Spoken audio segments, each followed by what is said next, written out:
$2,899. That's what Linda paid for a brand new Sony flagship 3 weeks ago, standing in the store while a salesperson told her this exact model was future-ready for whatever comes next in home theater. Last night, she opened the settings menu, looking for a toggle labeled Dolby Vision 2. The exact feature every tech outlet has been talking about for weeks.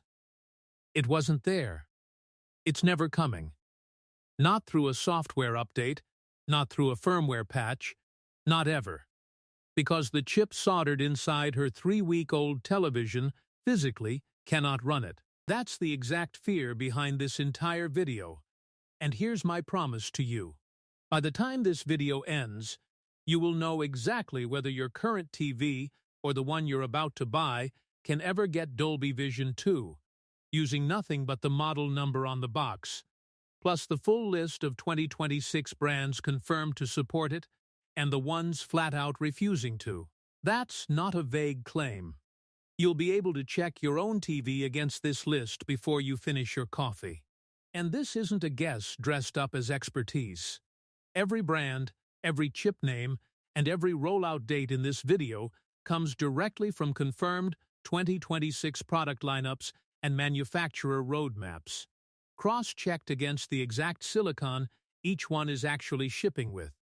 Hisense, TCL, LG, Sony, and Samsung. All 6, side by side. So if you bought a premium TV this year, or you're about to, stick with me, because in the next 20 minutes, you're going to find out whether you're Linda or whether you dodged this completely. Here's exactly where we're headed.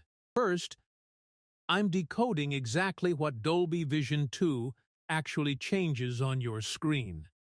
In plain English, no engineering degree required. Second, the full 2026 brand compatibility list, exactly which TVs are getting it and which ones never will. Third, why this can't just be pushed out as a firmware update, and the one chip name you need to check before you buy anything. Fourth, the deceptive marketing terms hiding a regular LCD behind micro LED-sounding names. Fifth, the smart TV paradox, why your gorgeous new panel can still feel sluggish in 2 years, plus real failure data comparing OLED and mini LED reliability. Because near the end, I'm revealing a legal change taking effect this year that could genuinely force manufacturers to protect your TV even after your standard warranty runs out. And almost nobody buying a TV right now knows it exists. By the time we're done, you'll know exactly whether the TV in your living room or the one you're eyeing right now is actually future-ready, or just wearing that label in a store display. Segment 1. What Dolby Vision 2 actually is. Let's translate the word soup first, because Dolby's own press materials read like a spec sheet built to confuse you.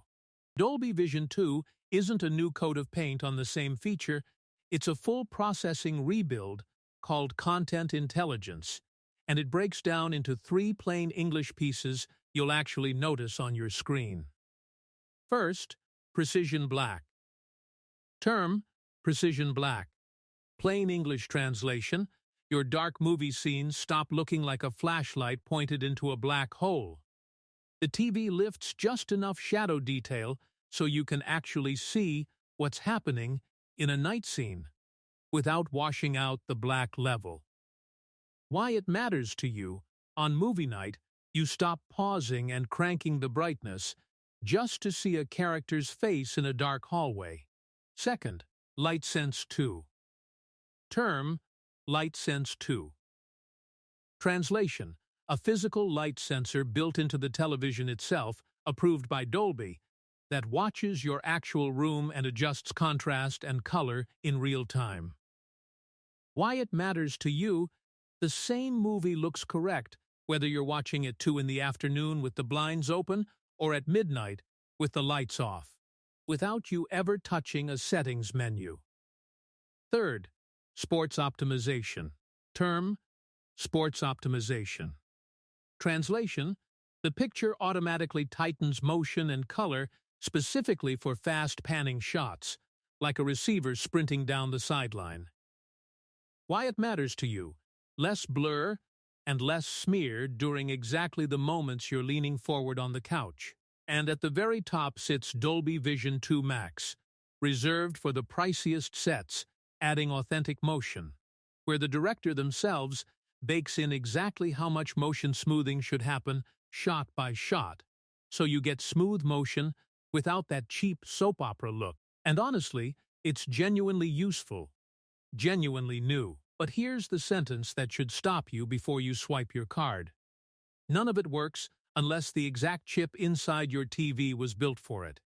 And that single detail is about to split the entire 2026 lineup in half. Segment 2. The full compatibility list. So who's actually in and who's out? Let's go brand by brand, because this is the part every retail salesperson will happily skip. Hisense is in. Their 2026 flagship RG Mini LED lines, the 116UX, the UR9, and the UR8, are confirmed for Dolby Vision 2, with activation expected by the end of the second or third quarter of 2026. TCL is in. Their X-Series QD Mini LED sets and their C-Series displays are confirmed, but TCL is running behind Hisense, with rollout scheduled for the fourth quarter of 2026. Philips is in, mainly relevant if you're shopping in Europe, where TP Vision runs the brand.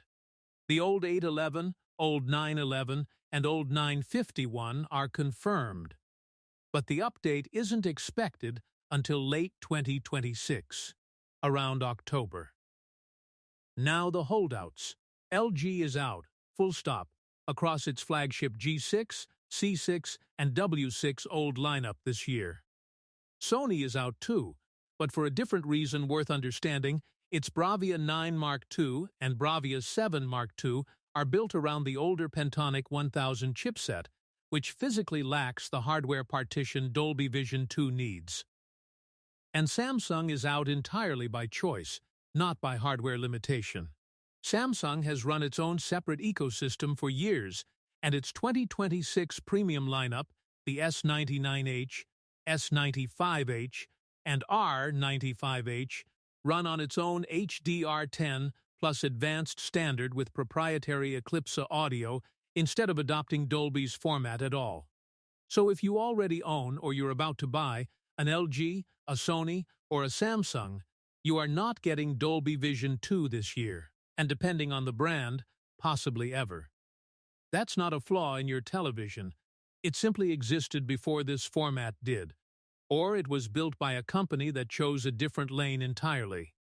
The real question is why a software update can't just fix that gap, and the answer takes us straight into the chip itself. Segment 3. The silicon lock-in. Here's the part that surprises people the most. Dolby Vision 2 cannot be pushed to your TV overnight through a firmware update, the way your phone gets a new operating system. It requires a dedicated hardware partition physically built into the television's main processor. The first chip capable of running it is the MediaTek Pentonic 800. Think of it like trying to run a brand new video game on a 10-year-old laptop. It's not that the software refuses to install, it's that the hardware physically doesn't have the parts needed to run it, no matter how good the update is. Sony's Bravia 9 Mark II, a genuinely excellent, expensive television released this same year, is stuck on the older Pentonic 1000 chip. That chip has no dedicated slot for the Dolby image engine that Dolby Vision 2 requires. So even a $1,000 plus flagship purchased this exact year can be permanently locked out, based purely on which processor happened to ship inside it.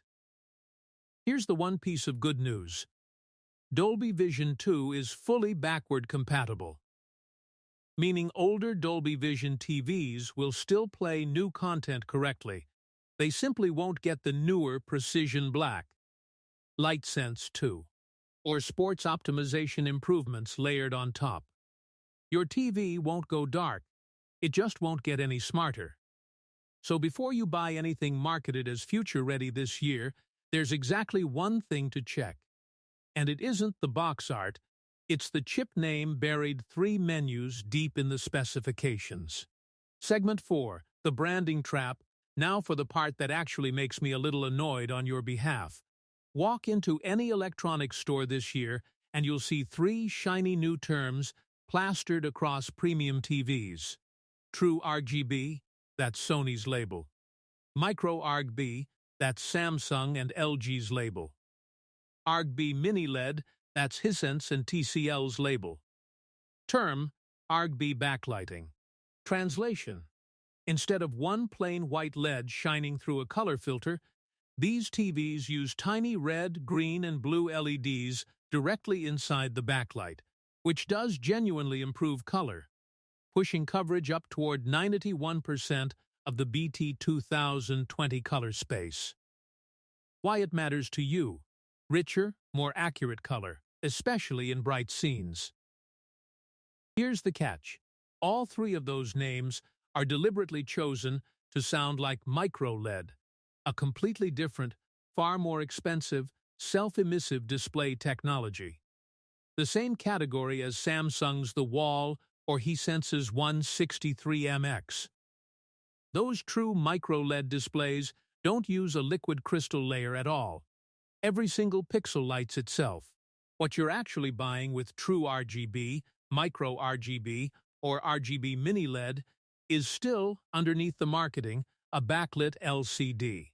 A genuinely better one, but still an LCD, with a liquid crystal layer blocking and filtering light, not a self-emissive display. If that naming trick sounds familiar, it should.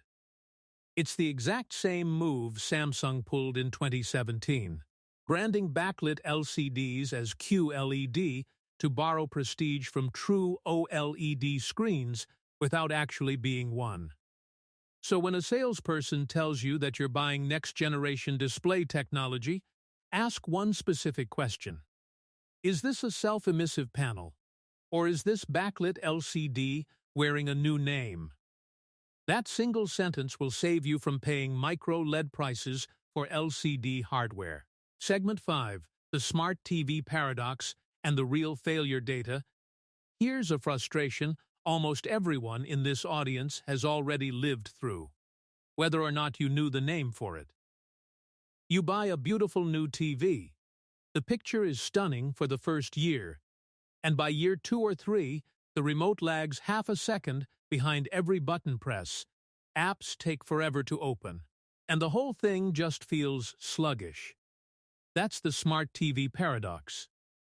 The physical screen inside your TV, the actual panel, is built to last 10 to 15 years, tens of thousands of hours of real use. But the cheap little computer soldered onto the back of that panel is often obsolete within 2 to 3 years, because manufacturers cut costs on the chip and the memory to hit a lower price tag on the shelf.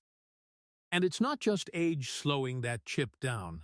Automatic content recognition, running constantly in the background, is quietly fingerprinting whatever's on your screen, even from an external cable box or game console, and shipping that data off to advertisers, chewing up processing power the entire time. Layer on auto-playing video ad banners, cluttering the home screen, and a premium TV starts to feel like a cheap one within a couple years, through no fault of the actual display panel. Now let's talk hardware failure specifically, because LCD and mini LED sets fail very differently than OLED sets. And that difference matters for which one you trust with your money. Independent 3-year testing running 102 televisions for 20 hours a day found that OLED panels degrade slowly and predictably, fading gradually over years, while backlit LCD and mini LED panels are far more likely to fail suddenly and completely. Over 60% of edge-lit LCD models tested